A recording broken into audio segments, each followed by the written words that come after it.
Hello there, Star Wars toy fans. This is Jim. Thanks for taking the time to stop by my channel. Well, before I get into today's topic, I'm going to have a disclaimer here. If you hear this thundering, booming noise, I'm putting together this video on July 3rd, and already people are launching off fireworks. So that it is what it is. So I apologize for the noise ahead of time. Well, the focus of today's video happens to be the TIE Fighter and the design that was produced by Kenner. So there are two vintage Kenner TIE Fighters here, the Glasslite TIE Fighter here, and then the three Hasbro TIE Fighters in the back. All share the same design, all have interchangeable wings. Now Michael from Retro Blasting and Tony from Analog Toys did a really comprehensive video on all the TIE Fighters produced, from the white TIE Fighter that you see here by Kenner all the way to the most recent TIE Fighters, including the big, huge TIEs that are more screen accurate. I believe that the one they forgot happened to be the Glasslite one here, but I could be mistaken. I've watched that video a few times and I didn't see it in there, but maybe it is and I just somehow missed it. Now, those of you that are subs, thank you very much for subscribing to the channel. You know my philosophy on collecting Star Wars toys, and just due to budgetary restraints, physical restraints for where I can display and have storage, and also my theme. I had to decide a few years back how I was going to be focusing my theme on my collection, and I decided to focus solely on the vintage Kenner designs, which is what you see here. So I have not bought anything new that has to do with larger TIE Fighters or even larger X-Wings or Millennium Falcons or any of that, although they are very cool. Just not my focus. So without further ado, let's go ahead and do some comparisons between all 6 of these. And feel free to fast forward to what interests you in the video, as I'm going to take some time to go through documentation and some details on each of these TIE Fighters. So here is the one that started it all off, the white TIE Fighter. This is one that I really wanted as a child, but never acquired. The only TIE Fighter that I did have was the Darth Vader TIE Fighter, and I will do an entirely separate video on that, showing the box, documentation, and then do a little bit of a comparison between this and that. So the white TIE Fighter was really not screen correct, but it's probably what Kenner had to go off of. And the copyright date on this is 1978. So several ships were produced that year, including the Land Speeder and the X-Wing. Now what makes this quite unique is you'll see the top cockpit here opens up, the canopy, and you can raise the seat. Notice that it's a white plastic there and a kind of a light gray seat. Then you have a sticker that had to be applied on the inside. We have a completely clear glass. We have a red LED, and that was pretty new for toys back in the 70s. We have some yellowing of the plastic due to the age, or possibly, I'm not really sure. It looks like maybe something glue had got on this. It's a little bit shiny. You can see the yellowing there of the glue between the wings. And we have here the battery compartment, which we'll talk about in just a minute. So you press that button, and there's a motor on the inside, just behind Darth Vader's cockpit, or the TIE Fighter pilot's cockpit. And you'll notice that when I press that, the red light turns on. And the motor is just standard Kenner. It's just a little 3-volt motor, and there's a gear on the end of it that happens to spin against a plastic reed. Now, as we look inside the battery compartment here, let's take a look at the copyright date. Rotate it around, hopefully that's clear enough. You can see 1978 General Mills Group. And you'll see the 2 batteries there, the 2 AA's. Now, I don't know if this was refurbished at one time, but notice that there are 2 springs on either side. Now, here's the battery sticker, and the contacts are in really, really nice shape. But usually the spring is indicative of the negative side, not the positive. So I don't know if this was a unique feature on the early TIE Fighters or with the white ones, just not sure. But this one, at any rate, it looks like there's a solid pull. Anyway, it's rounded out there for the spring. It's not the case in the later blue TIE Fighter. Now the neat thing about these, of course, is the stickers, which if a kid applied them, probably was not straight.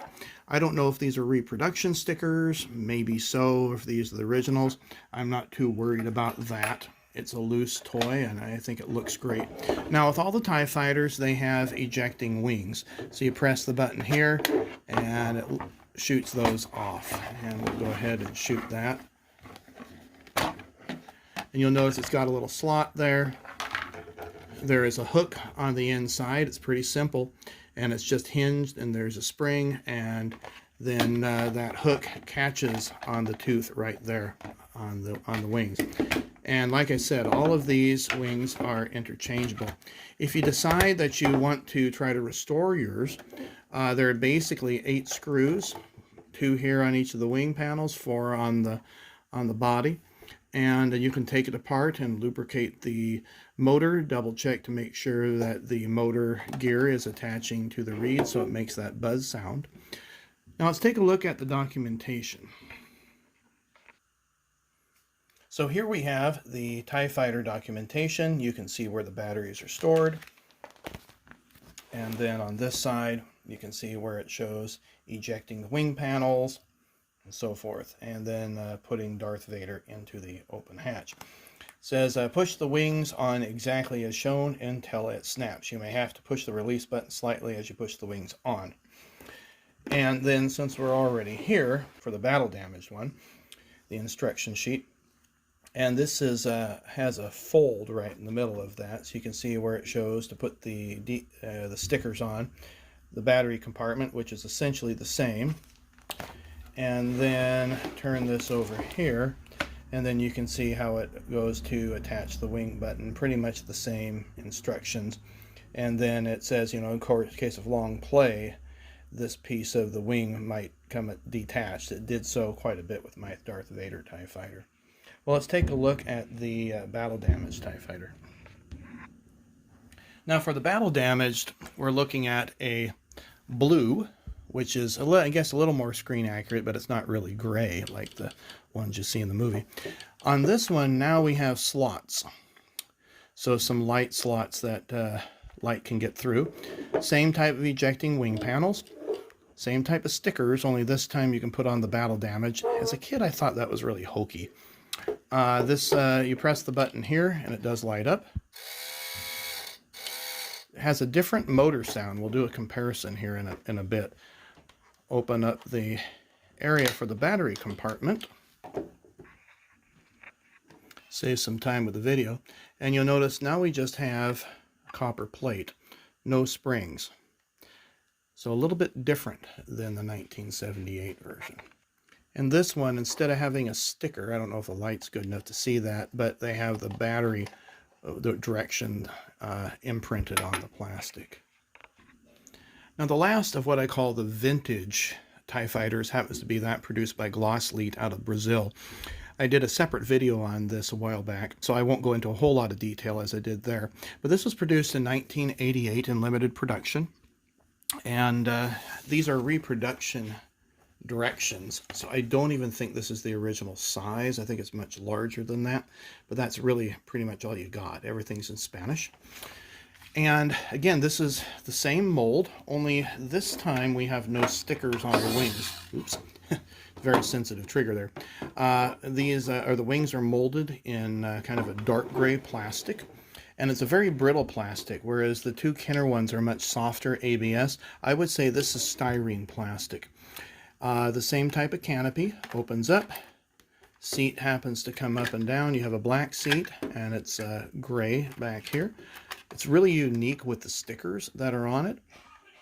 And this happens to be a dummy light, so it's not hooked up. And then we have our sound here.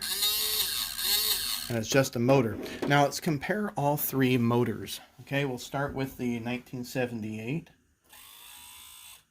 83, and then the 88. Now, incidentally, none of those vintage TIE Fighters do I have boxes for, as I acquired them all as adults loose. But in 1995, when Hasbro came out with Power of the Force series, I picked up this TIE Fighter because I didn't have a TIE Fighter at that time. And this happens to be non-electronic, and I believe it used the same size box that Kenner did. Don't quote me on that because I don't actually have the boxes for them. Something I'd like to get one of these days. You can see here we have the various ships that were produced during that time. I forgot the Millennium Falcon earlier. And so let's take a look at the ship itself, and then we'll look at the instructions. So here we have the TIE Fighter, and it's got the same ejecting wings, only this time, instead of having stickers, now the plastic is etched with the solar panels. I really like this design. It's kind of a marked improvement over the previous one. The canopy this time around happens to be painted. So you see all the lines there. We have 2 yellow spots there for the guns. This happens to be just filled in where the light was. You'll see that we have an open hole canopy. This time we have a little pin, so that way the canopy lines up. The seat does not come out. It does not raise. It happens to be fixed in position. Different stickers on the inside. And then we look at the back here, and you'll notice that it's completely fused. So where the battery compartment is now just one solid piece. We still do have 8 screws, but they are not the same size. These 2 on the wings happen to be much smaller. Now inside the box you happen to have this cardboard, and the wings popped in here, and the body slipped through that little area right there. Here happen to be the only instructions that come with it, and what they call blueprints. That's pretty much it. On the flip side, you just have an advertisement. And then it also came with this little catalog that talks about all of the Kenner toys that were being produced around that time. In 2003, Hasbro came out with the next design of the TIE Fighter based on the original mold. They had the 2003 Saga series and then the 2004 original Trilogy series. Now, the difference between the two happens to be the box art, not the ship itself. And since I'm really more focused on the ships and not boxes, at least when it comes to variety in the collection, I chose not to get the Saga series just simply because the box is way too big. But you can look and see what those look like online if you wish. So here we have some real neat artwork on the inside. Sorry about the reflection of the light. You can see where the wings are mounted and where the body is.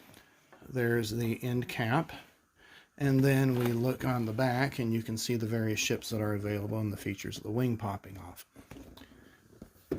So comparing the two, 1995 to this one, you're going to notice that the color is almost identical, and of course lighting may change things from your perspective, but this really is a little bit more darker dusty blue than say the 1995 version. We have some red dots here instead of yellow dots. Canopy still is the same. We still have the same type of seat. Some different stickers on the inside of the cockpit. But the major difference now that it happens to be the back. So this really is more screen accurate. This is nice because it has a place where the kid can hold the ship. But really this is kind of the next stage in development here. And other than the box, this is pretty much the same thing. Now the instructions are pretty small and simple. These are the instructions that came with it. Just basically pop off the wings. And that also came with a catalog of what's available from Hasbro at the time. Now I want to point out here, but that same wing design. Hasbro and Kenner are pretty much stuck with the same thing in the center. The difference happens to be the solar panels. Well, let's look at the last example. Now with the 30th anniversary TIE Fighter, we no longer have instructions. And it's got this weird angle on the side here. And this really is a tribute to the original 1978 TIE Fighter in that it is white. So it's really almost identical to the Saga and original Trilogy TIE Fighter. in the sense that we have the same type of wing sculpts. We have the same rear portion. So we'll compare the two here. A little more paint detail. You'll see we got some yellow dots here and there. Got some orange panel markings. But that's pretty much the same thing. I'm not sure what this red thing here is, as this just came new out of the box. It was an unopened box. Probably the biggest feature that we're going to see here is the canopy now opens from the side. Same interior of the cockpit, the seat doesn't move, same painted canopy glass. But now we have clear plastic here, and I would say that really it's a clear plastic that's inserted on the inside of this. Just have those two pins that hinge it together. Other than that, it's exactly identical to the rest of the ships that you see. So let's take a look here at the two. So we have the two extremes. We have 2008, 30th anniversary. We have 1978. So let's just, for fun, let's just pop off a wing.